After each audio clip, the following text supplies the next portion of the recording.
Et le titre de mon message cet après-midi pour vous, c'est Followers. Alors je pense que vous avez déjà fait tous la traduction dans votre tête, followers, voilà, qui signifie suiveur. Et en fait, j'aimerais vous dire que d'une façon ou d'une autre, que vous en soyez conscient ou non, on est tous des followers, on est tous des suiveurs. Que ça soit en politique, que ça soit en sport, mettez-y la passion que vous voulez. Peut-être que vous avez déjà quelqu'un en tête. Et ben, on suit tous des personnes. Et moi, je me souviens quand j'étais adolescent, j'étais le professionnel pour suivre les mauvaises personnes. J'étais toujours au mauvais endroit, au mauvais moment. Parfois, je me retrouvais dans des situations, mais juste impossibles, et dans des situations où j'ai fait des bêtises. Aujourd'hui, avec le temps, voilà, j'ai demandé pardon à Dieu. Mais tout ça pour vous dire que peut-être que vous suivez, vous êtes influencé par certaines personnes de vos familles, de vos collègues, de vos amis. Et quoi qu'il en soit, un jour ou l'autre, les gens nous déçoivent. Et des personnes qu'on peut suivre, un jour ou l'autre, elles vont nous décevoir. Ne vous inquiétez pas, vous avez très certainement déçu des personnes. Pourquoi ? Parce qu'on est fait tous du même bois, on est des êtres humains. Et donc du coup, on va forcément décevoir. Et des gens qu'on suit vont forcément nous décevoir.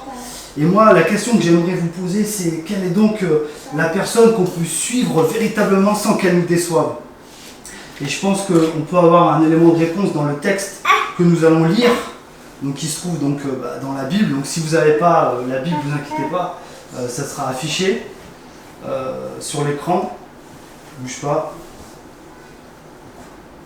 Tu reprendras après. Voilà. Hop là.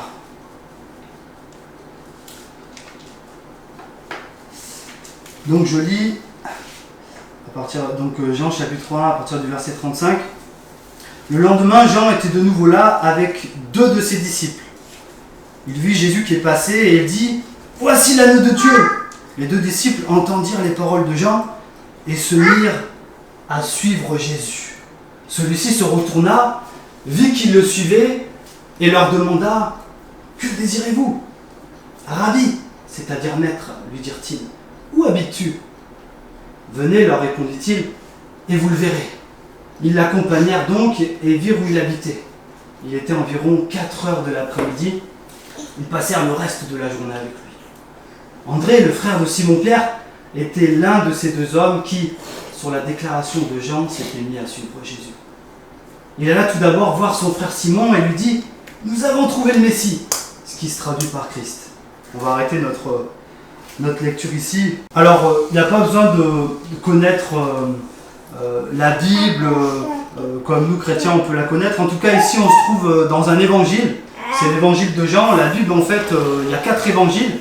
En fait, l'évangile, c'est des récits qui nous narrent la vie de Jésus. Son œuvre, ce qu'il a fait, son enseignement, comment il a été, comment il s'est comporté. Puis, il y a 4 personnes qui vont témoigner de ça différemment. Et puis là, on vient de lire Jean, qui va témoigner de comment était Jésus, comment il se comportait, comment il était. Et moi, il y a quelque chose qui m'interpelle tout particulièrement, c'est qu'il est dit que un personnage qui s'appelle Jean, donc il s'agit de Jean-Baptiste, il y avait 2 disciples qui le suivaient. Et il y a quelque chose d'assez incroyable, c'est que instantanément, immédiatement, ils se mettent sur la déclaration de ce que Jean est en train de dire. Il dit simplement « Voici l'agneau de Dieu ». Et sur cette déclaration-là, instantanément, ils se mettent à quitter Jean-Baptiste et à suivre Jésus. Et Jean-Baptiste, à l'époque, c'est quelqu'un qui commençait à avoir une influence particulière. Il commençait à avoir du monde. Beaucoup de personnes commençaient à le suivre. C'était un enseignant, c'était un rabbi, donc il enseignait et beaucoup de personnes le suivaient. Il devenait de plus en plus influent. Et je ne peux pas m'empêcher de me dire que, imaginez que je commence à être un influenceur, il y a des gens qui commencent à me suivre, et puis je commence à dire par exemple, voici la brebis, je dis je sais pas quoi, je dis une déclaration, et puis les personnes qui me suivent, instantanément elles me quittent, et elles se mettent à suivre la personne que j'ai désignée. Et Jean-Baptiste, c'était pas n'importe qui, comme je le dis, c'était un rabbi, et c'était en fait le dernier des prophètes. Dans la Bible, il y a l'Ancien Testament et le Nouveau Testament, et Jean-Baptiste, en fait, c'était le dernier prophète de l'Ancien Testament. C'était celui qui devait préparer le chemin. Alors un prophète, c'est un porte-parole de Dieu. Et en fait, il a extrêmement bien fait son travail dans son enseignement. Ses disciples étaient là autour de lui et il avait extrêmement bien préparé le chemin à la venue de Jésus. Car sur cette simple déclaration, voici l'agneau de Dieu, eh ben, ces deux disciples vont se mettre à suivre Jésus. Alors c'est peut-être un peu abstrait pour nous, agneau de Dieu, comme je disais tout à l'heure, je disais, imaginez, moi je dis la brebis, ça ne nous parle pas à nous, je suppose que ça ne vous parle pas. Qu'est-ce que c'est ça? En fait, il faut savoir à l'époque que les Juifs, ils sacrifiaient un agneau, en tout cas au moins une fois par an. Donc ils fêtent toujours cette fête, d'ailleurs, ça s'appelle Péchar, donc la Pâque. Et donc ils sacrifiaient un agneau une fois par an. Mais même dans leurs coutumes, dans leurs traditions, dans leurs lois, ils faisaient des sacrifices perpétuels. Il est dit que chaque jour, il fallait qu'ils sacrifient un agneau le matin et un le soir. Et pourquoi ils sacrifiaient cet agneau? C'était pour qu'il puisse y avoir la présence de Dieu au milieu du peuple, au milieu des Juifs. Parce que sans ça, Dieu, il ne peut pas tolérer le mal, il n'aime pas le mal et il ne peut pas habiter au sein d'un peuple qui pêche, c'est-à-dire qui fait des fautes sans cesse. Et donc sans cesse, il fallait faire des sacrifices perpétuels. En fait, pour qu'il y ait la permanence de la présence de Dieu à l'époque, il fallait qu'il y ait une permanence de sacrifices. Et donc, je ne sais pas si vous imaginez, mais du coup, il fallait un lieu, il fallait des sacrificateurs, il fallait qu'ils aient des certaines tenues, qu'ils soient habillés d'une certaine façon, il fallait qu'il y ait donc des sacrifices, que l'agneau il soit sans tache, il y avait plein de codes, de rites, c'était compliqué. Et à l'époque, c'était vraiment compliqué. Et vous imaginez, donc, ces deux disciples, ils avaient cette culture-là. Ils connaissaient toutes ces choses que je suis en train de vous dire. Et imaginez à un seul instant que, ils sont en train de dire, voici l'agneau de Dieu, le seul et unique. Et un peu avant dans le texte, il dit voici l'agneau de Dieu qui ôte le péché du monde. Et je ne sais pas si vous imaginez la portée, mais ils sont en train d'entendre, de dire mais voici, il y a un seul et unique pour une seule fois qui va ôter le péché, qui va éradiquer le mal sur cette terre. C'est un message incroyable. Et les deux disciples sont en train d'entendre une déclaration incroyable. Elle est tellement incroyable que du coup ils se disent ok, tu nous as tout dit, maintenant tu nous intéresses plus, on va aller voir directement à la source, on va aller voir directement à celui que tu pointes du doigt. C'est pour ça qu'ils se sont mis à quitter pour suivre l'agneau de Dieu. Et c'est le premier point que je voulais voir avec vous. Quitter pour suivre l'agneau de Dieu. Peut-être que vous êtes ici et c'est la première fois, vous ne connaissez pas trop. Laissez-moi vous dire, laissez-vous interpeller par ce message. Osez quitter peut-être l'endroit où vous êtes avec vos préjugés, vos idées reçues. J.K. le disait tout à l'heure, d'ailleurs on va faire toute une série sur ça, on peut avoir beaucoup d'idées reçues. Laissez-vous commencer à quitter tout ce que vous pensez, tout ce que vous pouvez penser de la foi chrétienne pour commencer à suivre. Imaginez que l'agneau de Dieu, imaginez que ce message est vrai. Imaginez que je suis en train de vous dire que il y a quelqu'un qui a trouvé la solution, le remède pour éradiquer le cancer. Et bien là, en fait, cette déclaration est tellement forte que Jean-Baptiste est en train de dire qu'il y a quelqu'un qui est venu, à l'époque il n'avait pas encore fait, justement, c'était le tout début de son ministère, mais il va le faire. C'est cet agneau qui a écarté les bras sur la croix et qui a été ce sacrifice unique, cet agneau unique, mort une fois pour toutes. C'est le Fils que Dieu a envoyé mourir sur la croix pour nos péchés. Et ça, c'est un message d'amour, mais extrêmement puissant. Et donc, c'est pas qu'est-ce que je peux faire pour Dieu, c'est qu'est-ce que Dieu a fait pour moi. Et c'est ce que l'Évangile dit, c'est ce que la Bible dit sans cesse. Qu'est-ce que Dieu a fait pour moi? Il a envoyé l'agneau de Dieu à la boucherie. Il n'avait jamais commis de faute, il n'avait jamais commis de péché, c'était son Fils. Et il est allé sur la croix pour nos erreurs, pour nos fautes. Et c'est ça le message chrétien. Voici l'agneau de Dieu qui ôte le péché du monde. Laissez-moi vous dire que la plus belle chose que j'ai pu expérimenter, faire dans ma vie, c'est un jour quitter l'endroit où j'étais, quitter la position où je me trouvais, et je me suis mis à suivre l'agneau de Dieu. Alors qu'est-ce qui se passe un peu plus loin dans notre texte? Il est dit qu'ils se mettent à suivre Jésus, évidemment. Et Jésus, qu'est-ce qui se passe? Vous vous imaginez bien quand si quelqu'un vous suit, je sais pas, vous le sentez. Donc Jésus il se retourne et puis il pose cette fameuse question, mais que désirez-vous? Et là il y a quelque chose d'incroyable dans la réponse de ces deux disciples. Ils vont dire Rabbi. Et l'auteur précise, c'est-à-dire maître. À ce moment-là, en fait, les deux disciples ils se sont dit, si vraiment tu es cet agneau de Dieu, si vraiment tu portes ce message, tu vas aller sur la croix pour éradiquer le mal, pour rétablir la relation perdue avec Dieu, je te considère comme un maître, un docteur. Un rabbi, c'était un titre honorifique à l'époque réservé aux érudits, aux maîtres. Et c'était une appellation respectueuse que les Juifs décernaient à leur chef spirituel. Et donc, à ce moment-là, ils sont en train de dire, écoute, si vraiment ce message est vrai, tu as l'autorité. Tu as l'autorité dans ma vie. Tu es digne d'être appelé un maître, tu es digne d'être appelé un enseignant. Et donc, ils vont lui poser poser cette question, les deux disciples. Ils vont lui poser, où habites-tu? Sous-entendu, si vraiment tu incarnes ce message d'amour, si vraiment tu es cet agneau. Je veux savoir où tu habites, je veux connaître ton environnement, je veux savoir ce que tu fais, je veux te poser des questions, je veux que tu puisses me répondre, je veux que tu me parles, je veux passer vraiment du temps avec toi. Et donc Jésus dit cette parole après, cette parole où il ouvre encore ses bras et dit, venez, vous verrez.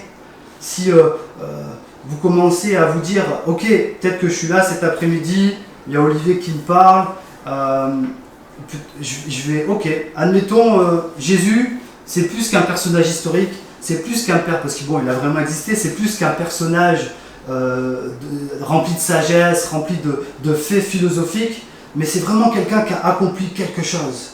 Et 2000 ans après encore, on en parle.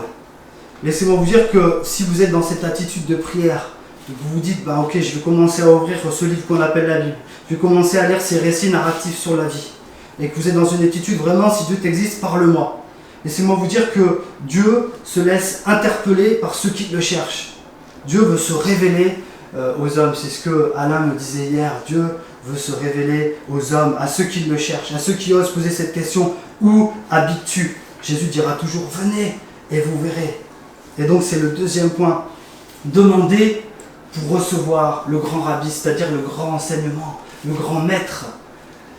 Il y a un autre passage dans la Bible où il est dit, demandez, vous recevrez, cherchez, vous trouverez, frappez, et l'on vous ouvrira. Car on donnera à celui qui demandera, on ouvrira à celui qui a frappé, etc. Si on est dans cette attitude vraiment de demande, vraiment, mais Christ, peut-être que tu peux changer ma vie, peut-être que je suis dans une situation aujourd'hui compliquée, et là j'entends Olivier qui est en train de me dire que ça a changé sa vie véritablement, mais peut-être que tu peux la changer si vous êtes dans cette attitude. Je vous garantis qu'il va se passer des choses. Et donc, qu'est-ce qui se passe encore par la suite? Eh bien, il nous est dit, après cette invitation, ils l'accompagnèrent donc et virent où il habitait. Il était environ 4 heures de l'après-midi. Ils passèrent le reste de la journée avec lui. Moi, il y a quelque chose que je trouve énorme ici, c'est que vous savez, c'est des textes, ça fait déjà plus de 2000 ans, c'est des hommes qui ont existé, mais la Bible dit il n'y a rien de nouveau sous le soleil, et les hommes qui ont existé il y a 2000 ans, ils avaient peut-être les mêmes soucis que nous aujourd'hui, et moi je ne peux pas m'empêcher de me dire, mais purée, il est 4 heures de l'après-midi, peut-être qu'ils avaient prévu des activités à côté. Parce que, laissez-moi vous dire, je sais que ceux qui ont des enfants ici vont tout à fait comprendre ce que je suis en train de dire. Moi, à partir de 4 heures, ça va, mais à partir de 17 heures, il ne faut plus rien me demander. Il y a les enfants, j'ai trop d'activités, j'ai trop de trucs à faire. Mais là, il y a quelque chose d'incroyable, c'est qu'on dirait qu'il n'y a plus d'activité, il n'y a plus rien qui compte à ce moment-là. Ils sont prêts à passer et à rester le reste de la journée avec lui.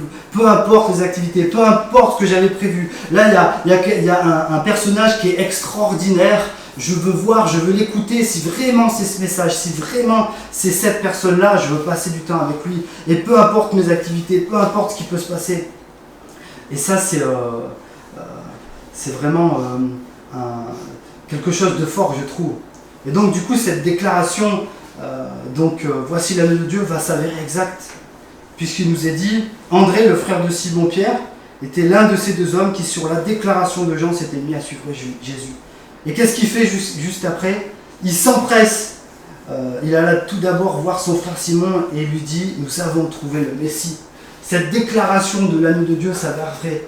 Il suffit d'une après-midi, d'une soirée, il suffit d'un petit moment comme ça pour comprendre que ce personnage, ce Jésus, c'était vraiment un personnage extraordinaire et c'était véritablement le Messie.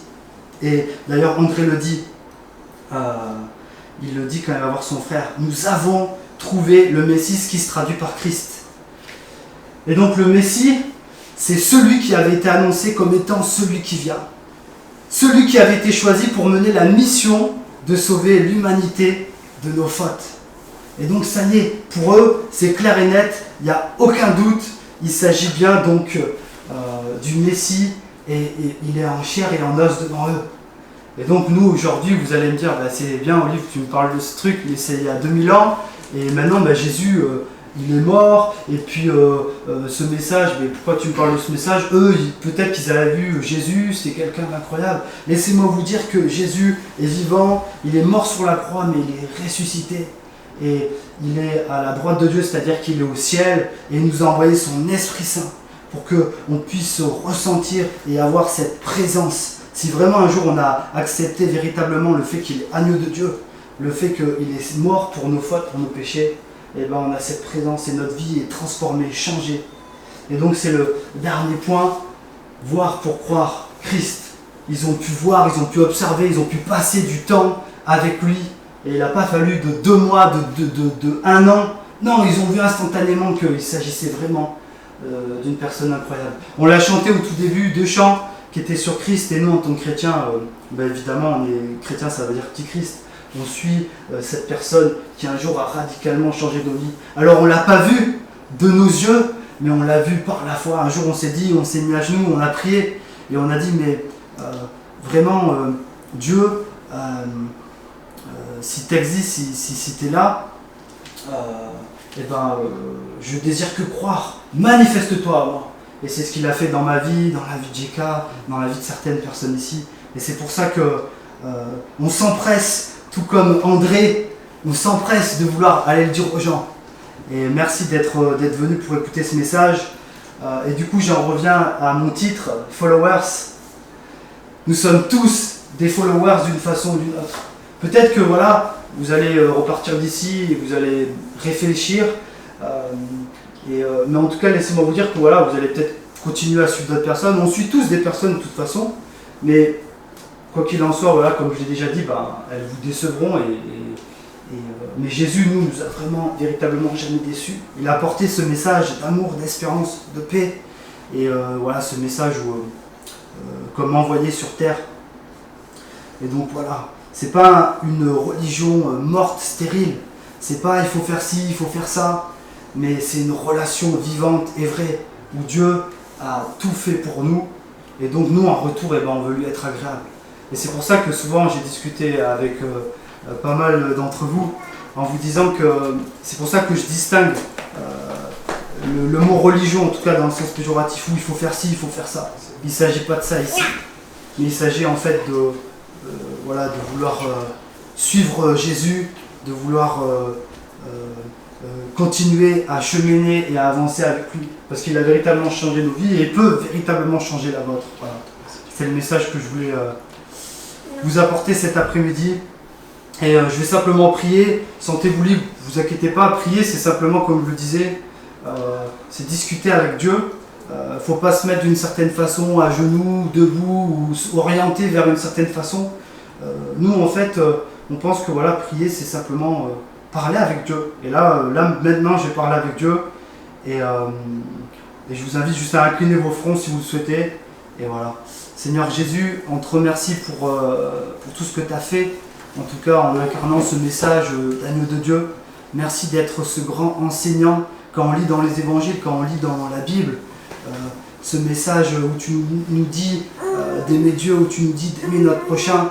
Mais ça, c'est impossible, parce qu'on a cette nature en nous, cette nature où, comme dit un autre auteur, ce que je veux faire, quand je veux faire le bien, je ne le fais pas. Et le mal que je ne veux pas faire, je le fais quand même. Malheur à moi qui me délivrera de ce corps de mort. Cette personne qui dit ça. Et Seigneur Jésus, ouais, merci un jour d'avoir fait acte de présence dans nos vies. Et voilà, Seigneur, je te prie que les personnes qui ont entendu ce message pour la première fois, et voilà, elles puissent être simplement interpellées et se dire, peut-être que, je sais pas, peut-être que je vais me mettre à suivre, dans le sens, je vais commencer à lire, à chercher, peut-être qu'il y a une vérité dans ce qu'il a dit, Olivier, là, cet après-midi. Et voilà, Seigneur, en tout cas, moi, je te prie que le message que je viens de prêcher, Seigneur, puisse toucher les cœurs qui sont ici et que ces personnes, dans l'intimité, puissent te demander dans la prière, simplement en discutant, si tu existes, révèle-toi à moi. Et voilà, c'est ma prière, Seigneur.